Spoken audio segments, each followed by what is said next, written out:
The Voyage of the Dawn Treader, Chapter 13, called The Three Sleepers. The wind never failed, but it grew gentler every day, till at length the waves were little more than ripples, and the ship glided on hour after hour, almost as if they were sailing on a lake. And every night they saw that while there rose in the east new constellations which no one had ever seen in Narnia, and perhaps, as Lucy thought, with a mixture of joy and fear, no living eye had seen those at all. Those new stars were big and bright, and the nights were warm. Most of them slept on deck and talked far into the night, or hung over the ship's side, watching the luminous dance of the foam thrown up by their bows.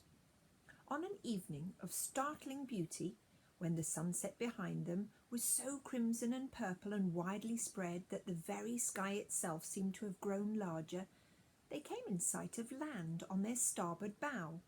It came slowly nearer, and the light behind them made it look as if the capes and headlands of this new country were all on fire. But presently they were sailing along its coast, and its western cape now rose up astern of them, black against the red sky, and sharp as if it was cut out of cardboard, and then they could see better what this country was like. It had no mountains, but many gentle hills with slopes like pillows. An attractive smell came from it, what Lucy called a dim purple kind of smell, which Edmund said and Rince thought was rot, but Caspian said, "I know what you mean." They sailed on a good way, past point after point, hoping to find a nice deep harbour, but had to content themselves in the end with a wide and shallow bay. Though it had seemed calm out at sea, there was, of course, surf breaking on the sand, and they could not bring the Dawn Treader as far in as they would have liked. They dropped the anchor a good way from the beach, and had a wet and tumbling land in a boat. The Lord Roop remained on board the Dawn Treader. He wished to see no more lands. All the time that they remained in this country, the sound of the long breakers was in their ears. 2 men were left to guard the boat, and Caspian led the others inland, but not far, because it was too late for exploring, and the light would soon go. But there was no need to go far to find an adventure. The level valley, which lay at the head of the bay, showed no road or track or sign of habitation. Underfoot was fine springy turf, dotted here and there with low bushy growth, which Edmund and Lucy took for heather. Eustace, who was really rather good at botany, said it wasn't, and he was probably right, but it was something of very much the same kind.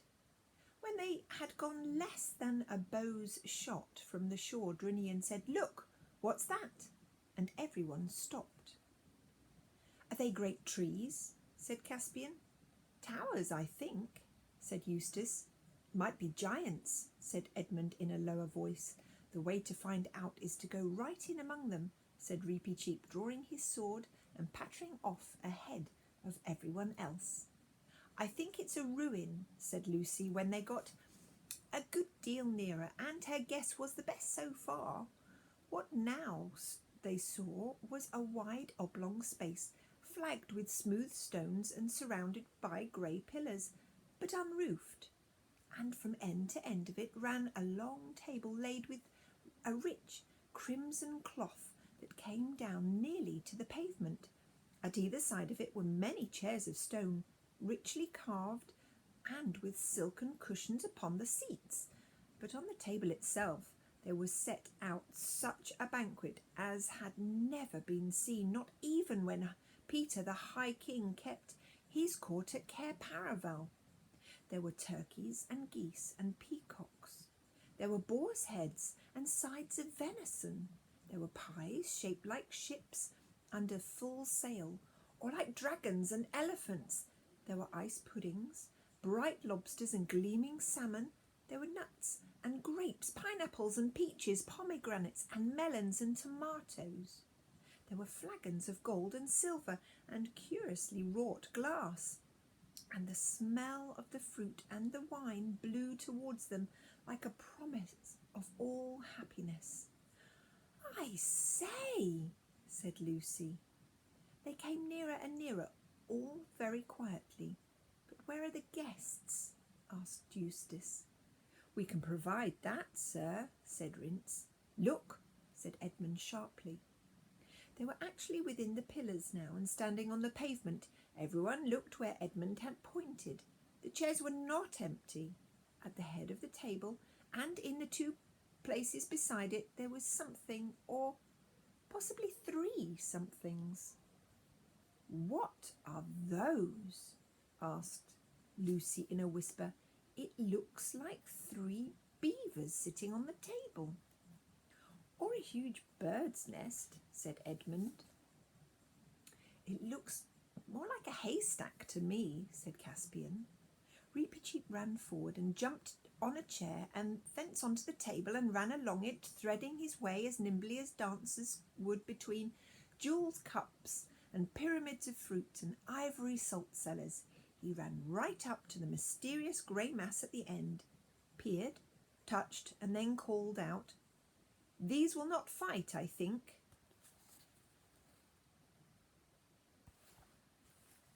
Everyone now came close and saw that what sat in those 3 chairs was 3 men, though hard to recognise as men till you looked closely.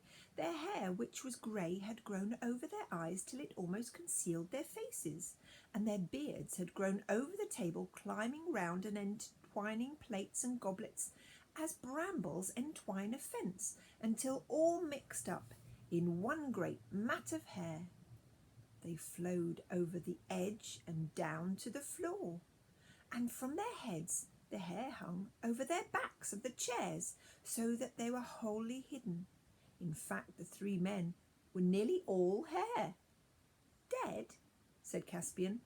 I think not, sire, said Reepicheep, lifting one of their hands out of its tangle of hair in his 2 paws. This one is warm, and his pulse beats. This one too, and this, said Drinian. Why, they're only asleep, said Eustace. It's been a long sleep, though, said Edmund, to let their hair grow like this. It must be an enchanted sleep, said Lucy. I felt the moment we landed on this island that it was full of magic. Oh, do you think we have perhaps come here to break it? We can try, said Caspian, and began shaking the nearest of the 3 sleepers. For a moment everyone thought he was going to be successful, for the man breathed hard and muttered, I'll go eastward no more. Out, oars for Narnia. But he sank back, almost at once, into yet deeper a sleep than before.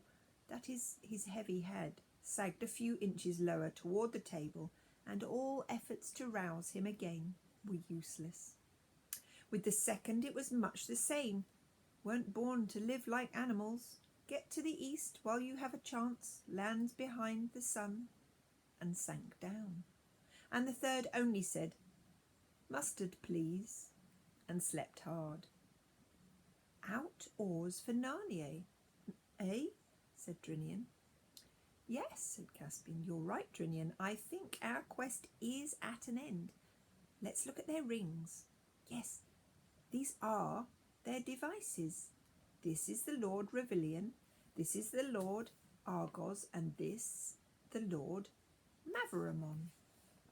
But we can't wake them, said Lucy. What are we going to do? Begging your Majesty's pardons all, said Rince, but why not fall to while we're discussing it? We don't see a dinner like this every day. Not for your life, said Caspian. That's right, said several of the other sailors. Too much magic about here. The sooner we're back on board, the better. Depend upon it, said Reepicheep. It was from eating this food that these 3 lords came by a 7 years' sleep. I wouldn't touch it to save my life, said Drinian. The light's going uncommon quick, said Rheinelf. Back to the ship, muttered the men. I really think, said Edmund, they are right. We can decide what to do with the 3 sleepers tomorrow. We daren't eat the food, and there's no point in staying here for the night. The whole place smells of magic and danger. I am entirely of the King Edmund's opinion, said Reepicheep, as far as concerned the ship's company in general, but I myself would sit at this table till sunrise. Why on earth? Said Edmund. Because, said the mouse, this is a very good adventure, and no danger seems to me so great as that of knowing when I get back to Narnia that I left a mystery behind me through fear. I'll stay with you, Reap, said Edmund. And I too, said Caspian. And me, said Lucy. And then Eustace volunteered also. This was very brave of him, because never having read such things or even heard of them till he joined the Dawn Treader made it worse for him than for the others. I beseech your majesty, began Drinian. No, my lord, said Caspian, your place is with the ship, and you have had a day's work while we 5 have idled. There was a lot of argument about this, but in the end Caspian had his way. As the crew marched off to the shore in the gathering dusk, none of the 5 watchers, except perhaps Reepicheep, could avoid a cold feeling in their stomach. They took some time choosing their seats at the perilous table. Probably everyone had the same reason, but no one said it out loud, for it was really a rather nasty choice. One could hardly bear to sit all night next to those 3 terribly hairy objects. If not dead, were certainly not alive in the ordinary sense. On the other hand, to sit at the far end so that you would see them less and less as the night grew darker, and wouldn't know whether they were moving, and perhaps wouldn't see them, if at all, by about 2 o'clock. No, it was not to be thought of. So they sauntered round and round the table, saying, "What about here?" and, or perhaps a bit further on, or why not this side? Till at last they all settled down somewhere about the middle, but nearer to the sleepers than to the other end. It was about 10 by now, and almost dark. Those strange new constellations burned in the east. Lucy would have liked it better if they had been the leopard and the ship and other old friends of the Narnian sky. They wrapped themselves in their sea cloaks and sat still and waited. At first there was some attempt at talk, but it didn't come to much, and they sat, and all the time they heard the waves breaking on the beach. After hours it seemed like ages that there came a moment when they all knew that they had been dozing a moment before, but they suddenly were all wide awake. The stars were all in quite different positions from those they had last noticed. The sky was very black except for the faintest possible greyness in the east. They were cold, though thirsty and stiff, and none of them spoke, because now at last something was happening. Before them, beyond the pillars, there was a slope of a low hill, and now a door opened in the hillside, and light appeared in the doorway, and a figure came out, and the door shut behind it. The figure carried a light, and this light was really all that they could see distinctly. It came slowly nearer and nearer, till at last it stood right at the table opposite them. Now they could see that it was a tall girl, dressed in a single long garment of clear blue, which left her arms bare. She was bareheaded, and her yellow hair hung down her back, and when they looked at her they thought they had never before known what beauty meant. The light which she had been carrying was a tall candle in a silver candlestick, which now she set upon the table. If there had been any wind off the sea earlier in the night, it must have died away by now, for the flame of the candle burned as straight and still as if it were in the room, with the windows shut and the curtains drawn. Gold and silver on the table shone in its light. Lucy now noticed something lying lengthways on the table which had escaped her attention before. It was a knife of stone, sharp as steel, a cruel-looking, ancient-looking thing. No one had yet spoken a word. Then, Reepicheep first and Caspian next, they all rose to their feet, because they felt that she was a great lady. "Travellers who have come from far to Aslan's table," said the girl. "Why do you not eat and drink?" "Madam," said Caspian. "We feared the food because we thought it had cast our friends into an enchanted sleep." "They have never tasted it," she said. "Please," said Lucy, "what happened to them?" 7 years ago," said the girl, "they came here in a ship whose sails were rags and her timbers ready to fall apart. There were a few of them with them, sailors, and when they came to this table, one said, 'Here is a good place, let us set sail the reef sail and row no longer, but sit down and end our days in peace.' And the second said, 'No, let us re-embark and sail for Narnia and the west. It may be that Miraz is dead.' But the third, who was a very masterful man, leapt up and said, 'No, by heaven, we are men and Telmarines, not brutes. What should we do but seek adventure after adventure? We have not long to live in any event. Let us spend what is left in seeking the unpeopled world behind the sunrise.' And as they quarrelled, he caught up the knife of the stone which lies there on the table, and would have fought with his comrades, but it is a thing not right for him to touch. And as his fingers closed upon the hilt, deep sleep fell upon all three, and till the enchantment is undone, they will never wake." "What is this knife of stone?" asked Eustace. "Do none of you know it?" said the girl. I think," said Lucy, "I've seen something like it before. It was the knife, like it that the White Witch used when she killed Aslan at the stone table long ago." "It was the same," said the girl, "and it was brought here to be kept in honour while the world lasts." Edmund, who had been looking more and more uncomfortable for the last few moments, now spoke. "Look here," he said, "I hope I'm not a coward about eating this food, and I'm sure I don't mean to be rude, but we have had a lot of queer adventures on this voyage of ours, and things aren't always what they seem. When I look into your face, I can't help believing all you say, but then that's just what might happen with a witch too. How are we to know you're a friend?" "You can't know," said the girl. "You can only believe or not." After a moment's pause, Reepicheep's small voice was heard. "Sire," he said to Caspian, "of your courtesy, fill my cup with wine from that flagon. It is too big for me to lift, and I will drink to the lady." Caspian obeyed them, and the mouse, standing on the table, held up a golden cup between his tiny paws and said, Lady, I pledge to you." Then it fell on Cold Peacock, and in a short while everyone else followed its example. All were very hungry, and the meal, if not quite what you wanted for a very early breakfast, was excellent as a very late supper. "Why is it called Aslan's table?" asked Lucy presently. "It is set here by his bidding," said the girl.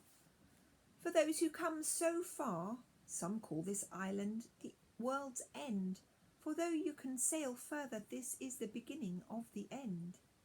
"But how does the food keep?" asked the practical Eustace. "It is eaten and renewed every day," said the girl. "This is what you will see." "And what are we to do about the sleepers?" asked Caspian.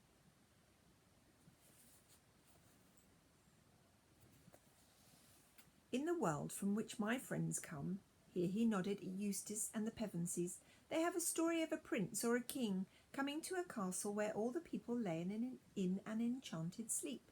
In that story he could not dissolve the enchantment until he had kissed the princess. But here," said the girl, "it is different. Here he cannot kiss the princess till he has dissolved the enchantment." "Then," said Caspian, "in the name of Aslan, show me how to set about that work at once." "My father will teach you," said the girl. "Your father?" said everyone. "Who is he, and where?" "Look," said the girl, turning round and pointing at the door in the hillside. They could see it more easily now, for While they had been talking, the stars had grown fainter, and great gaps of white light were appearing in the greyness of the eastern sky. And that's the end of the chapter.